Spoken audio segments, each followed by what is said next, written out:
and welcome to this special episode of Field Lab Earth, where we're focusing in on practical transitions from conventional to organic farming. This episode is part of a 4-part podcast mini-series with a 5-part companion webinar series and is hosted by Dr. Erin Silva, an assistant professor in the Department of Plant Pathology at the University of Wisconsin-Madison. You can find more information about these series and related resources, as well as how to get continuing education units for listening, in our show notes or on our website, fieldlabearth.libsyn.com. That's Libsyn, spelled Libsyn. Today's topic is organic farming basics and business operations. Our regular programming will resume on March 4th with a special 2-part episode. Thank you to NCR SARE, the North Central Region Sustainable Agriculture Research and Education Program, for their support of this episode. Let's talk about farming.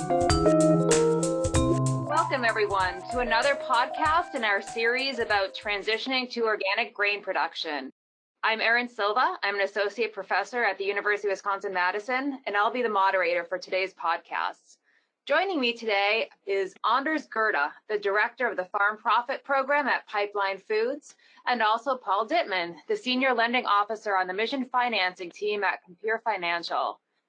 They'll be talking with us today about some of the business and financial considerations that you need to consider when transitioning to organic or working with farmers considering that transition. Welcome, Anders and Paul. Thanks. Glad to be here. Thank you. All right. Well, we'll jump right into the conversation. Anders, you and Paul spoke in an earlier webinar about the increasing demand for organic grain and the opportunity that this presents for farmers interested in diversifying their operations and expanding into the organic market. Can you talk a bit more about this? Yeah, happy to.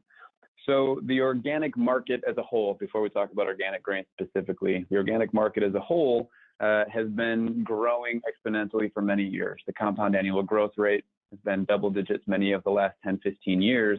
And the most recent measurements, I would say this is maybe about a year and a half ago, the most recent data show that it's a $50 billion industry. The organic industry is a large industry, primarily driven by consumer interest and consumer hunger for organic products.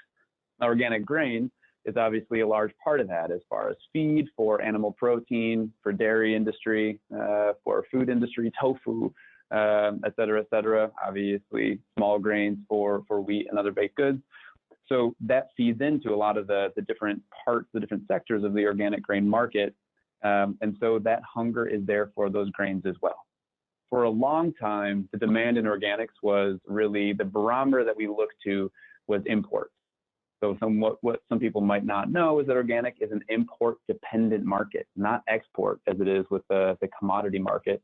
So we import a lot of grain from South America, India, Turkey, Black Sea region.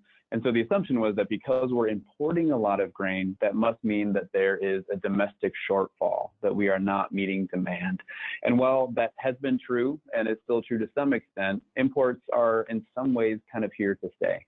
That whether it's price or quality or the ease of logistics with container ships, imports are going to be there. That being said, there seems to be kind of a balance between imports and domestic production that we've come to, and there is still demand.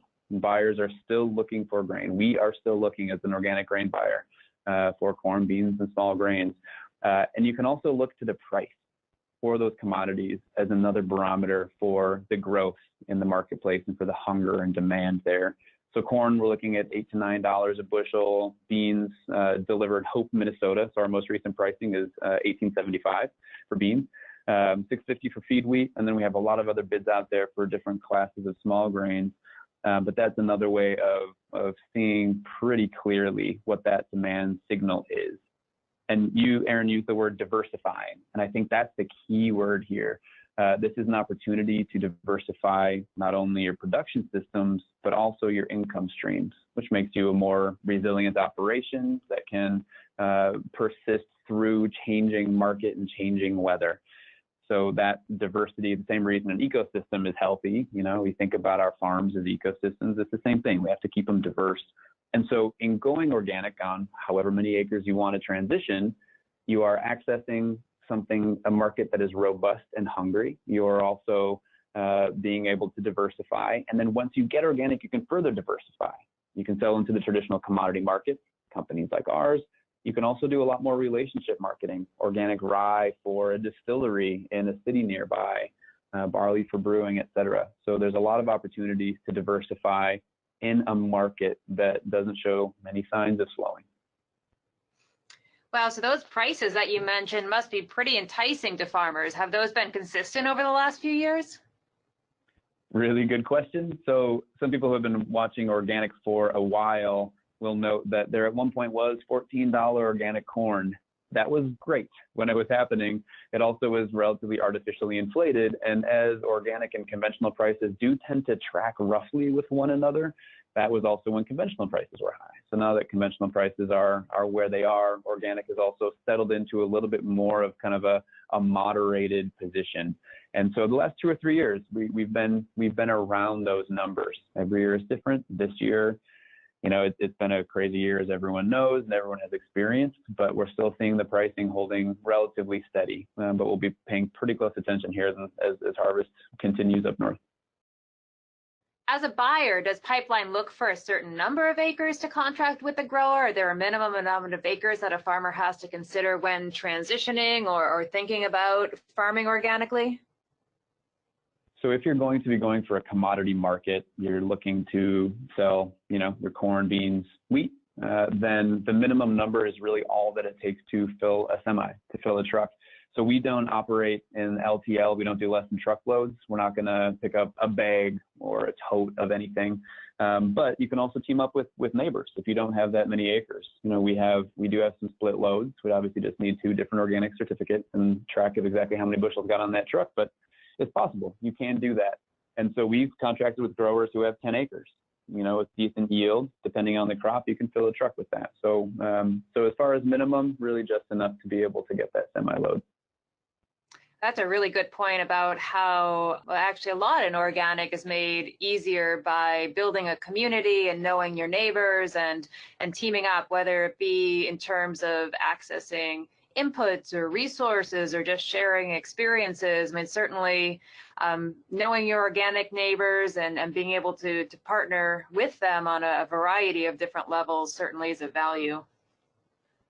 Absolutely. Absolutely. I think one of the best piece of advice you could ever get if you're thinking about transition is just to find a nearby farmer, find a neighbor who has gone through that transition. I'm guessing we'll get into this as well, but it does also make sense as far as marketing, you know, that you can help each other to be able to identify and access different markets in your region. In that webinar that you presented earlier in January, you also talked about some of the barriers that farmers faced when considering and starting the transition to organic grain production. And I know you've worked with a lot of organic farmers and a lot of transitioning farmers. Can you talk a bit more about how these barriers impact a farmer's decision or approach to transitioning? Yeah, really good question. So it's important to talk about the difference between a perceived barrier and a real barrier, I think. So a lot of the perceived barriers are some of what people have heard, right? So you've heard, man, your yields are going to get cut in half. All you're going to farm is weeds. Paperwork isn't even worth it. You can't even use manure, right? So there's these things you have heard, many of which are not true, or if there's a kernel of truth, it's something that is a lot more contextualized than that. So, you know, yield drag can happen, but it's generally more in the 20-25% range, if anything, during transition or the first 5 years. And a lot of long-term studies find parity after 5 years and your soils are up and running. And even if there is a small yield decrease, it's more than made up for in the pay price that you're getting. Manure, you can use conventional manure, assuming that there's no pit additives or anything else that would knock it out of compliance, but you can use manure from a conventional farm. Paperwork is some work, but it's also fair compensation for increased management. And anyone who keeps decent records, you already got a lot of your boxes checked. So things like that. So there's these perceived barriers, things that people think that they know and they've heard, right? So they do know it because they've heard those things, but there might only be a small amount of truth to them or no truth whatsoever. I think the biggest perceived barrier, and this is something that's harder to talk about and harder to quantify, is that people are afraid they're going to be a different person or seen as a different person if they transition to organic. If I go organic, then I'm an organic farmer and coffee shop goes quiet when I walk in. I'm going to lose some friends.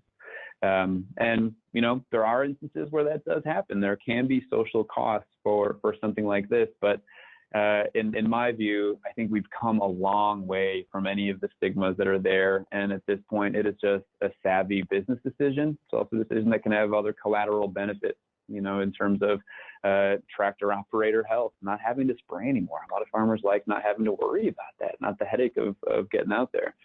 So I think that's one of the bigger perceived barriers too, is what it means to be an organic farmer, as opposed just to the savvy of diversifying your operation. And then there's all the real barriers, right?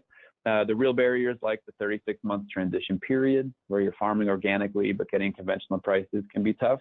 Weeds are one of the biggest issues for any farmer, but especially for an organic farmer. They are constant and they will not leave you alone. Fertility, what you do if you can't use MAP, DAP, and Hydrus. What can you use? That's sometimes a challenge. Machinery. You don't have a rotary hoe or a cultivator on your field anymore, or in your machine shed. You're gonna have to go get those. Maybe you don't have a small grain drill anymore. And if you're gonna have a three-year rotation, you might need one of those. Wrapping your head around new crops you might need to grow in that longer rotation, which is all ways of saying the biggest challenge is really just the learning curve that you'll need to navigate. And I already said this once, but I'll say it again, that transitioning to organic is not the easiest thing in the world, but it is absolutely possible if you have the right mindset and if you have the wherewithal to keep going. And so what I've said before is that it is more work, but it is fair compensation for increased management.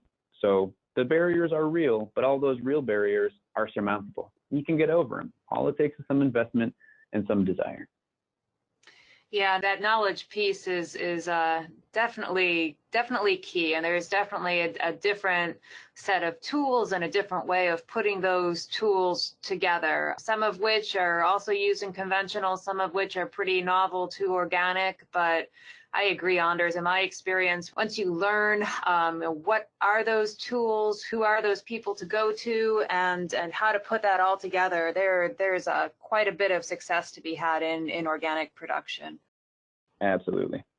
So we talked about the knowledge gap and the need to learn new practices and how to put those practices, both those that may be used in conventional and those new to organic, how to put those together. What role have you seen the crop consultant play to help a farmer navigate through those different challenges and break down some of these barriers? Yeah, so I work pretty closely with an agronomist in Nebraska, and he works with a lot of organic growers. That is mostly who he works with for the last many years.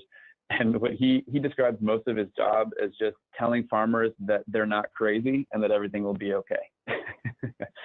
And so I think there's a lot of just kind of moral support that comes with this. That might not be, most of the time spent, but that is a really important role for someone like an agronomist, a crop consultant, technical service provider, to be able to play. There are some fears, as we just talked about, both perceived and real fears and barriers. And so someone who is just there with that farmer, who is troubleshooting, who is normalizing their experience, who is saying, you got this. Change is hard for anybody. Any human change is hard for. And for farmers that have been doing things in a certain way for years, decades, this change is tough. And it's really important to acknowledge that. And I think that an agronomist can help to just be a guide and a fellow adventurer on that journey. So that's the kind of a little bit loftier answer. But the more specific answer here is to help to do things like navigate the regulations. And so as an agronomist, it would be really smart just to read through the regulations. It would take you a couple hours to figure out what the regulations are, how we account for those in the organic system plan that you can also help a grower set up, and to make sure that they're within compliance. That is one of the scariest things. And it's genuinely scary for a farmer that can get knocked out of compliance and lose their 3-year transition if they make one mistake. So if you can be another security, this kind of a piece of security there, that's a huge service to a grower, and they're going to appreciate it and likely pay for that. So navigating the regulations, and that means also doing some of the record keeping. A lot of agronomists who work with organic farmers handle some or all of that record keeping. That's something a farmer is really happy to pass off, and it's actually not that much work. So it's not that big of a deal for someone to do if you have your head wrapped around it in the right way. Things like sourcing inputs. and that's related to soil testing and fertilizer recommendations. So they're going to look to someone to help them transition from using their synthetic fertility to finding ways to accurately credit cover crops and forage crops, figuring out how to test and make sure you're applying manure in the right applications, and also navigating all the biologicals and other inputs that are out there. There's a lot of them. It's hard to figure out which ones are worth it and which ones aren't. So fertilizer recommendations, sourcing inputs. The biggest point here is that as an organic agronomist, inputs are not going to be your bread and butter, as they are oftentimes for someone working with conventional farmers. Your input is knowledge. And so the investment in understanding organic production, organic regulations, record keeping, organic markets, that is your value. And it'd be easy to understate that value, to think that doesn't add significant value to a farmer, but it does. Those are the things that a farmer needs help with, and those are the things they're going to feel confused or scared about. And so you as an ally and an expert being able to come in and help them out, that will go a long way. So that's your input, is knowledge of the organic system. Wow, so it sounds like the crop consultant definitely has a role that they can play in making the transition process easier for farmers. And Paul, Compere Financial also offers services to make the transition process easier. Can you talk a bit more about the services that Compere Financial has to offer to farmers interested in transitioning? Yeah, you bet, Erin. Well, we're a farm lending cooperative primarily. We're a farmer-owned cooperative, and so we make loans for a lot of different purposes, whether it's purchasing land or covering operating expenses or equipment, buildings, all sorts of things. We also offer crop insurance, and we do offer crop insurance to organic producers. One thing that we're just in the process of coming out with, and we should be rolling it out here in the next couple of weeks, is an organic transition loan program. And it's a loan program that's designed specifically for people transitioning to organic grain production. It'll be an 8-year loan. The first 2 or 3 years during the transition process, the farmer can take loan proceeds, and it's interest only on the proceeds that they take during that transition period. So it should help with the cash flow during the transition years. Once the farm is certified organic, then the loan transitions into a term loan, and it's regular principal and interest payments through the 8th year. So we're hoping that program helps people with that transition process, because the first couple of years during transition, it is when cash flow is usually the tightest and when they really need a little bit of help. Yeah, I can imagine that must be a hurdle that farmers have to strategize to overcome. Are there specific traits that you see in farmers or their businesses that lead to a smoother transition with respect to farm economics? Yeah, a few things that I see. People who transition a bit slowly, where they're not trying to transition too many acres all at once, especially if they have no experience with organic production. That's really critical. That's where I've seen a few growers get themselves into a bit of financial trouble, where they like the idea of organics, they're enticed by the prices, and they try to transition too many acres all at one time. They haven't really gotten through that learning curve of getting used to managing an organic production system. So going through the transition kind of slowly and not transitioning too many acres at once. Whatever a farmer can do to try to ease the cash flow during those early years. And in a lot of cases, that means trying to reduce their operating expenses or their variable expenses. A great way to do that in the upper Midwest, if there's livestock in the area, is by transitioning the land to hay rather than to transitional grain crops, and then bringing grain into the system once they're certified organic. When we run enterprise budgets, hay is a much less expensive crop to put in, and it also helps them clear up some weed issues and things like that, or maybe can add some soil amendments as they're seeding the land down to hay. Getting expert advice and mentoring, like Andres mentioned, the moral support is really important. It's one of those things that I don't think farmers, maybe they don't even realize that they need it, or they don't realize how important it is to have someone who's telling them, you're not crazy. This actually makes sense to do this. And whether it's their agronomist or their lender or neighbors, folks that they meet through Midwest Organic and Sustainable Education Service. I know it's an important role that you play in your job, Erin. Just having somebody who is able to reassure the farmer, this is going to be okay. You're doing the right thing, and this is a good investment. You're going to come out in good shape. Getting cost sharing, if they can get cost sharing through Natural Resource Conservation Service or some states have organic transition dollars available. I've got a farmer that, as bad as this last spring was, it was so wet and we had land that wasn't able to be planted. I've got a guy who's taken advantage of this poor year, and he's kind of looking at it as, well, Mother Nature forced me into my first year of organic transition because I couldn't put a crop in this spring. So therefore, we didn't spray anything. We didn't put any synthetic fertilizer on the ground, and he's planting cover crops this fall, and he's got his first year of transition under his belt. So it's just having that kind of attitude, like, making lemonade out of lemons, I guess.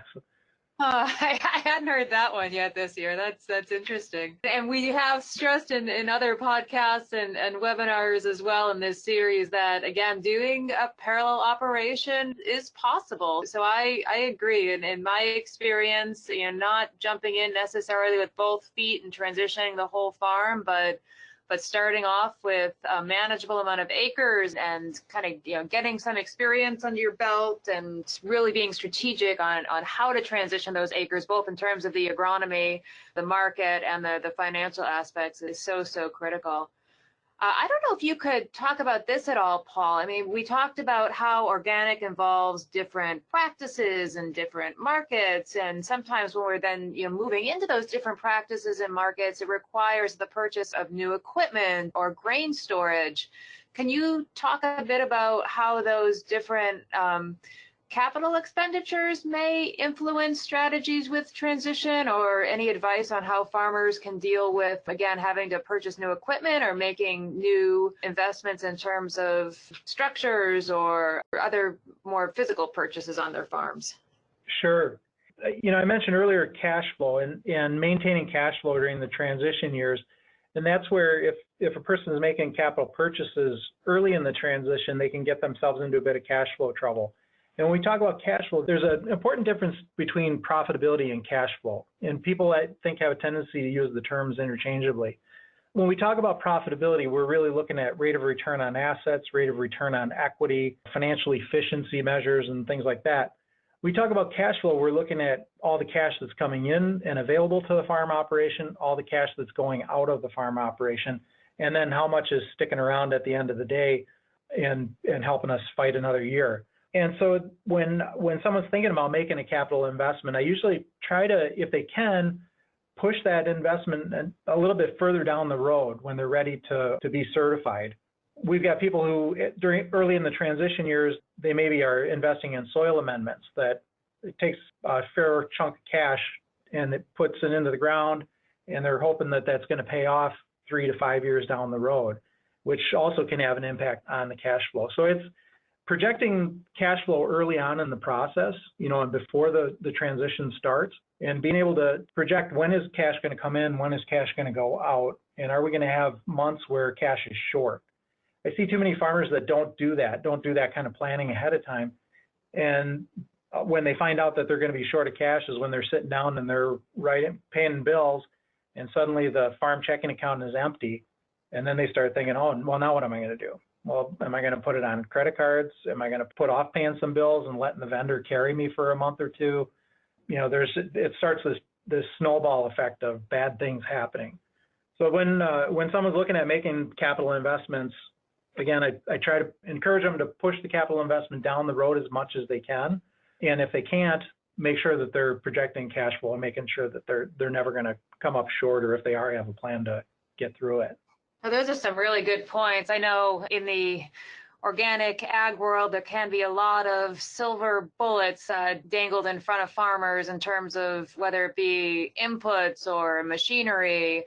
And certainly, I think not to be too enticed by those silver bullets, as with most things in life. If it's marketed as a silver bullet, it tends not to act that way and function that way, and really, again, be strategic in looking at where investments are most likely to have impact in the longer term, and really pay attention to, as you talk about, Paul, maintaining that cash flow, particularly in the early years, and learning more about where to kind of more strategically make those investments as you talk to other farmers and get more more experience in terms of how your land specifically may require different tillage equipment or different cultivation equipment, or what you're going to settle on in terms of a crop rotation and what might be needed.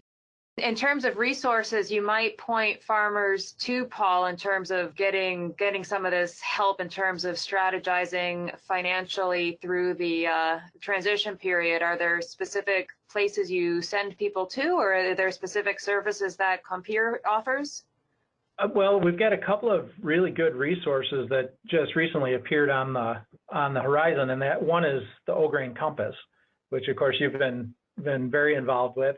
And so that's an online tool that allows a farmer to plug in a lot of numbers, anticipate capital expenses and things like that, and run out multi-year, multi-crop rotations and see how it impacts the bottom line.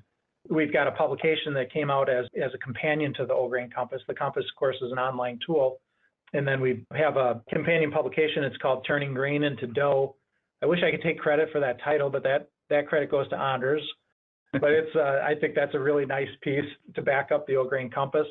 There's getting to be more and more places where farmers can get information. The annual O-Grain Conference, which will be held in Madison in January, has become a really popular thing with organic grain producers. It's a little different than the Moses Organic Farming Conference. It's more targeted to people who are specifically interested in growing organic commodities.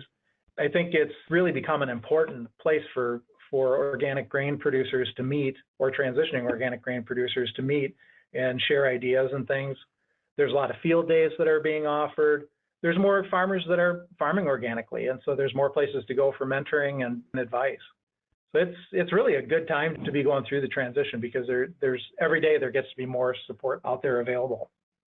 Going back to Anders, particularly with respect to marketing, you talked a little bit about marketing and some of the considerations that farmers must take into account throughout the transition. But can you talk a bit more about what are the options for marketing organic grain, and what are some of the resources that may be available to farmers exploring different market opportunities?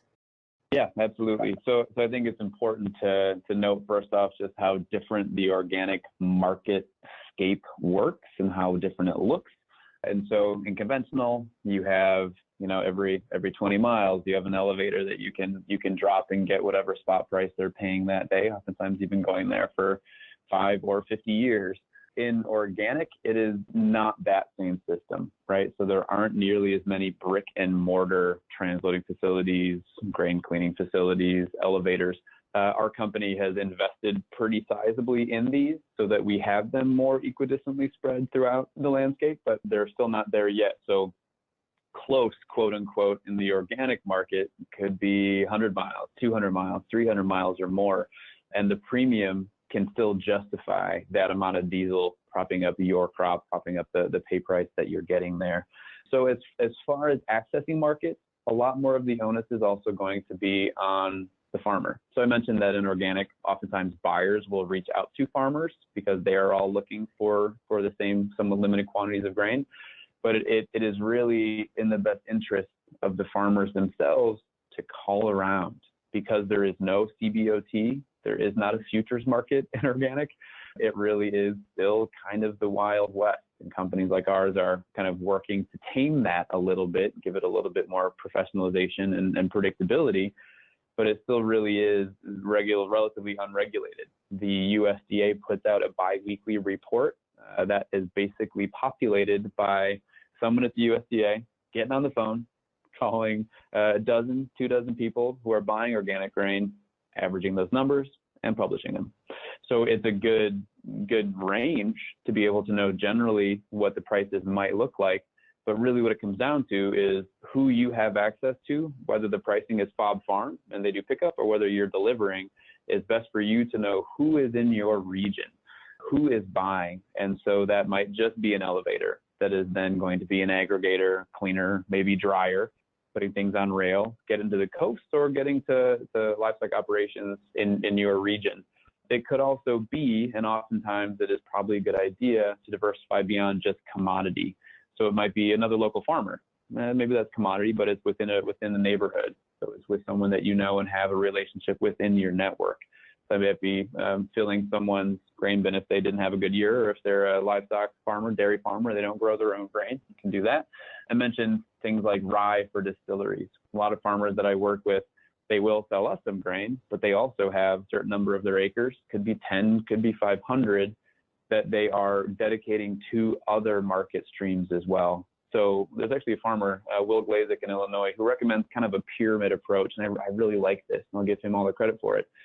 The bottom, which makes up the bulk of that grain that you're growing, is probably going to go to commodity markets. That's your number 2 yellows, your feed grains. Relatively easy to grow, you know what you're doing, and that's going to make up the bulk kind of by weight, by volume. And then that next tier up on this pyramid, on this triangle, a little smaller, it's going to be a slight value add. That could be food grade. You know, it could be clear Highland, high pro soybeans, depending on the market, depending on the buyer nearby. And you get to that very top, that small triangle, and that is going to make up a much smaller part by volume or by weight or by bushel, but it could make up a large part of your income streams. And that's more of that value-added processing, that's selling into local millers and brewers and distillers. So it is probably the best idea to, once organic, to continue to diversify, as I mentioned, to access all of those different streams. And when it comes down just to selling your grain, again, I mentioned calling around. Really, it's going to be calling the same 4 or 5 people or 8 or 10 people, however many folks that are buying are in your region, and getting their price when you're ready to buy. It's a good idea if you're organic to invest in storage. You do get a premium for holding on to that. You're also increasing your risk by holding on to that because you are on the hook for conditioning and keeping in condition. But you can definitely make a premium. You know, it oftentimes goes up $1 or more a bushel, depending on how long you hang on to it.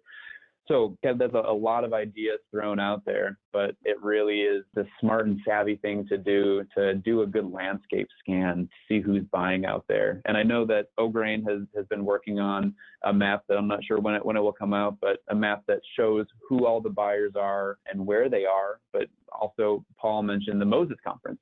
That's a great place to go because all the buyers are just sitting there right in a row at their little booths. Come up and talk to us and ask questions and get what our pricing is and figure out what our contracts look like and get to know the buyers. And you can shop around and the best price will win. So it's good to get out there and do that scan. So Paul already suggested some resources that he's found valuable for transitioning organic farmers. Do you have any resources that you recommend to the farmers that you work with? Yeah, thanks for asking. So first I'll just do the shameless pipeline promotion. And that is that I run something called the Farm Profit Program here. And so it's a series of tools and resources and supports so that folks can see the organic opportunity and then more easily access the organic opportunity. And so that looks like some financing models. We also work with a lot of crop insurance partners. We also have long-term offtake agreements, so kind of creative ways of marketing. But more to the point, we have a new website that we actually just loaded about 2 weeks ago. And that website has a lot of really good educational resources on them. A lot of them include O'Grain resources, as well as a podcast we recorded with Paul, we're on the phone with. So a lot of these resources are kind of recycled here. And what we've done is, I think, created one of the best curated lists of resources that are out there. There are hundreds of things you can read and videos you can watch. Some are more helpful than others. And so what we've done is just to pick 4 or 5 of the most helpful in about a dozen or 15 different categories. The farmer can go to our website, put some quick information in, get an email with the link, and then go to our website, all free, all open source. And you can find a lot of what you would need as far as guides, fact sheets, podcasts, videos, other forms of media. They're all right there. We also have our own podcasts and videos and things. So Pipeline is one of the one-stop shops you can go to. But Paul hit it on the head. I think that getting out there and getting in person with people is going to be the most effective. So it's finding a neighbor. There are a lot of mentorship programs. I know O'Grain has a mentorship program in conjunction with Moses, which Paul mentioned. So that's actually, experienced grain growers working with less experienced grain growers to get them up and running. Going to field days. O'Grain has great field days. The Land Connection has good ones. Moses has field days. PFI has field days. All these great organizations doing great work have on-farm field days, which are just as useful for the educational content as they are for, having a brat next to someone who is going to end up becoming a mentor or challenging your thinking on something. So really trying to find a way to meet as many organic or transitioning farmers as possible, it's always going to be your best bet. Well, Paul and Anders, you guys have both given some great thoughts on what needs to be considered when transitioning to organic grain production. Do you have any other last thoughts and comments before we adjourn the podcast? Sure. I'll just offer up that very simply, organic is a good move. It's a savvy move to make. And just it's important to note that, as I said before, it's not easy money. It's getting paid well for upping your management game. But it is a good move, and we're happy to help in any way that we can to make that move. Yeah, and it's almost become cliche in organic that if you're only going into organic for the money, you're probably not going to be successful at it. But that's really true. You have to be committed to the methodology and committed to the farming practices. And as Anders says, you'll get rewarded for the effort that you put in. Well, Paul and Anders, thank you so much to the both of you. It's been an absolute pleasure to talk with the both of you today. Thank you. It's been great. Thank you, Erin.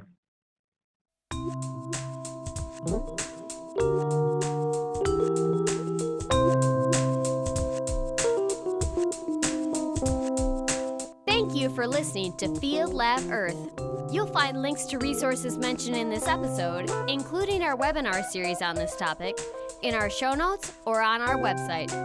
If you have any questions, comments, or recommendations for show topics, please contact us at podcast@sciencesocieties.org or on Twitter @FieldLabEarth.